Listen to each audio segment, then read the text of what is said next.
అందరూ ఆశీర్వదించవలసిందిగా కోరుతా ఉన్నాను.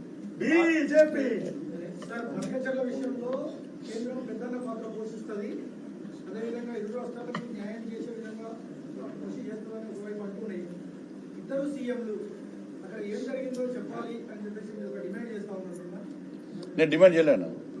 ఏం జరిగిందో చెప్పింది నేను.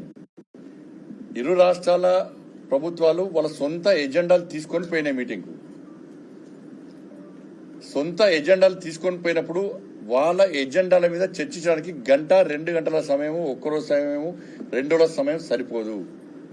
దాన్ని దృష్టిలో పెట్టుకునే జలశక్తి శాఖ మంత్రులు ఈ అంశాల మీద ఒక ఎక్స్పర్ట్స్తో కమిటీ చేసి వాటి మీద చర్చిద్దాం, ఎవరికి అన్యాయం జరగకుండా వాస్తవ విషయాలను మనం ముందుకు తీసుకునే ప్రయత్నం చేద్దామని చెప్పి కేంద్ర ప్రభుత్వం నిర్ణయించినట్టు కేంద్ర ప్రభుత్వం విడుదల చేసిన ప్రకటన స్పష్టం చేస్తున్నారు.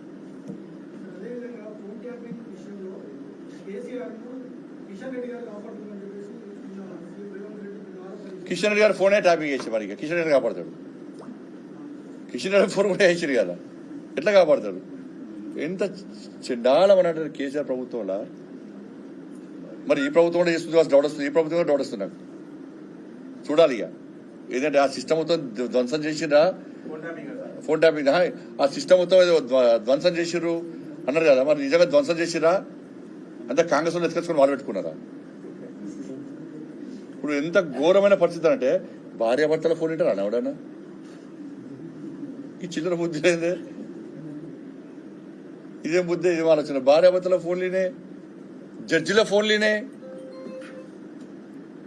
ఇప్పుడు నోటీస్ నాకు వచ్చింది, మా పిఏకి వచ్చింది, మా ఇంకో పిఏకి వచ్చింది, మా పిఆర్కి వచ్చింది, లాస్ట్ మా డ్రైవర్ కూడా వచ్చింది. ఇంట్లో పని చేస్తారు కానీ వాళ్ళ ఫోన్ కూడా ట్యాప్ చేసిండు. ఇంత ఇక కేసీఆర్కి ఏం పీకుడు పని ఏమన్నదే? ఫామ్ హౌస్లో వండు గివే, అన్ని చిల్లర బుద్ధి గివే. ఎవరి కొంప ఎట్లా ముంచాలి, ఎవరి ఫోన్లు ఎట్లుండాలి బా ఏం జల్సాలు చేసిండే ఫోన్ ట్యాపింగ్ ద్వారా. కేసీఆర్ ఫుల్ ఎంజాయ్ చేసిండు ఫోన్ ట్యాపింగ్ తోని. కేసీఆర్ చేసినటువంటి ఎంజాయ్మెంట్ ఎవ్వరు చేయలేదు దేశంలో. ఈ సినిమాలలో ఆస్తున్నట్టు బ్రహ్మానందము, కోట శ్రీనివాసరావు, చనిపోయిన కోట శ్రీనివాసరావు, బ్రహ్మానందము, వీళ్ళంతా వేస్ట్ గా అట్లా ఎంజాయ్ చేసిండు కేసీఆర్ ఫోన్ ట్యాపింగ్ చేసి. దానికి సిగ్గు లేకుండా మళ్ళీ సమర్థించుకుంటారు. ఇంకా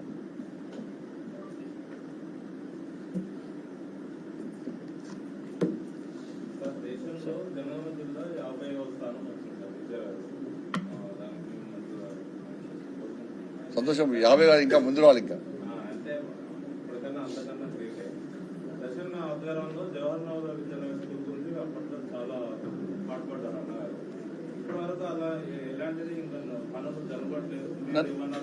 నవోదయ పాఠశాలలు కానీ, సైనిక్ స్కూల్ కానీ, కేంద్రీయ విద్యాలయాలు కానీ, ఏకలవ్య పాఠశాలలు కానీ, ఈ విద్యాలయాలన్నీ కూడా రాష్ట్ర ప్రభుత్వం ప్రతిపాదనలు పంపాలి.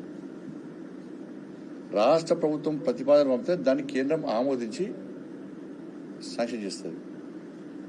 కాబట్టి రాష్ట్ర ప్రభుత్వం పంపుకుంటే కేంద్ర ప్రభుత్వం తప్పే లేదు. జనగామకి రావాలంటే రాష్ట్ర ప్రభుత్వం జనగామకి కావాలి, సైనిక్ స్కూల్ కావాలని చెప్పి ఆన్లైన్లో అప్లై చేసుకోవాలి. రాష్ట్ర ప్రభుత్వం ప్రతిపాదన పంపాలి. కేంద్రము నేరుగా ఒక మండలానికి కానీ, ఒక గ్రామానికి కానీ, ఒక నియోజకవర్గం కానీ నేరుగా ₹1 కూడా శాంక్షన్ చేసే అవకాశం లేదు. ఇప్పుడు డబుల్ బెడ్రూమ్ ఉన్నాయి. ఈడ మీ జనగామ జిల్లా 50-50 అడే కదా, పాత కొత్త 50-50 అడే.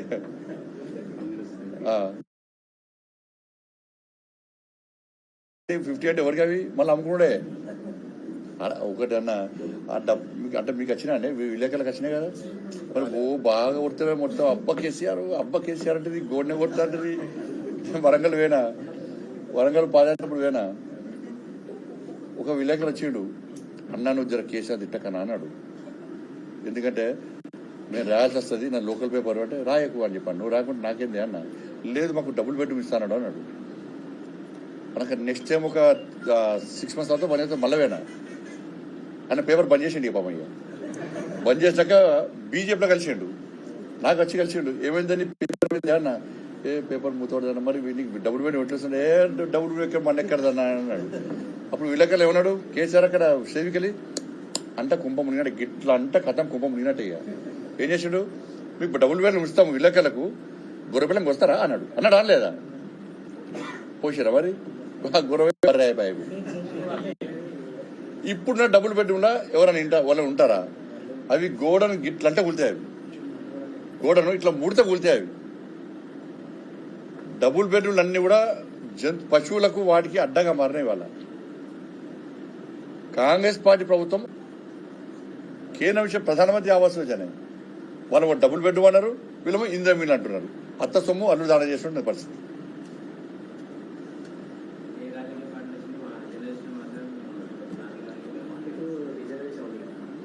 ఫార్టీ టూ ఇంపార్టెంట్ అన్న, 42 రిజర్వేషన్ సంబంధించి ఇంపార్టెంట్ అన్న, మర్చిపోయాను అన్న. 42% రిజర్వేషన్ విధానాన్ని మేము వ్యతిరేకిస్తున్నాం. ఎప్పుడు వ్యతిరేకిస్తున్నాం మేము? పూర్తి 42% పూర్తి రిజర్వేషన్లు బీసీలకు ఇవ్వాలంటున్నాం. మీరు ఇస్తానేది బీసీలకే, పూర్తి 42% బీసీలకే ఇవ్వాలంటున్నాం. మేము ఇస్తే పక్కా ప్రధానమంత్రిని కలుద్దాం, అందరం పోయి ఒప్పించే బాధ్యత మాది. పూర్తి 42% రిజర్వేషన్లను బీసీలకు ఇస్తే ఒప్పించే బాధ్యత మాది. నేను స్పష్టం చేసిన, మా కిషన్ గారు స్పష్టం చేశారు, రామచంద్ర గారు స్పష్టం చేశారు.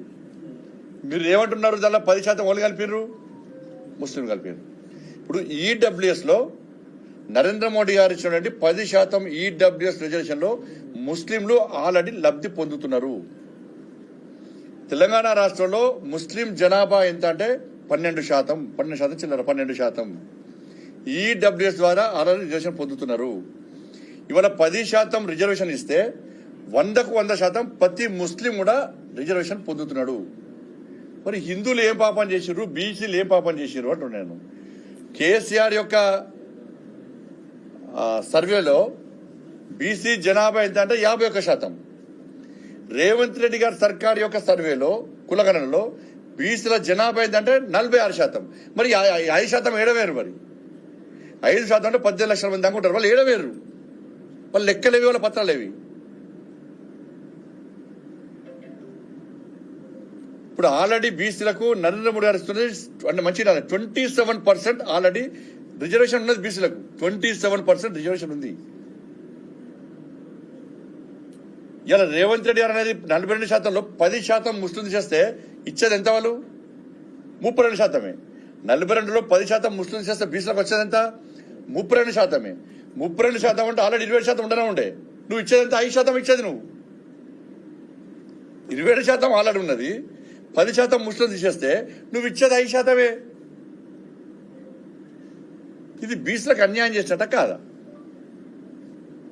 అందుకే పూర్తి 42% బీసీలకి ఇవ్వాలంటున్నాం మేము. మీరు ఓటు బ్యాంక్ రాజకీయాలతోని మత ప్రాతిపదికన రిజర్వేషన్ ఇస్తా అంటే దాన్ని ఒప్పుకోము. రాజశేఖర రెడ్డి గారు ఘోరమైన తప్పిదం చేసినప్పుడు 4% ముస్లింలకు రిజర్వేషన్ ఇస్తే హైదరాబాద్ జిహెచ్ఎంసీ ఎన్నికల్లో ఇలా దాదాపు 20-30 మందో 28 మందో బీసీలు గెలవాల్సిన స్థానంలో ఎంఐఎం పార్టీలు గెలిచారు.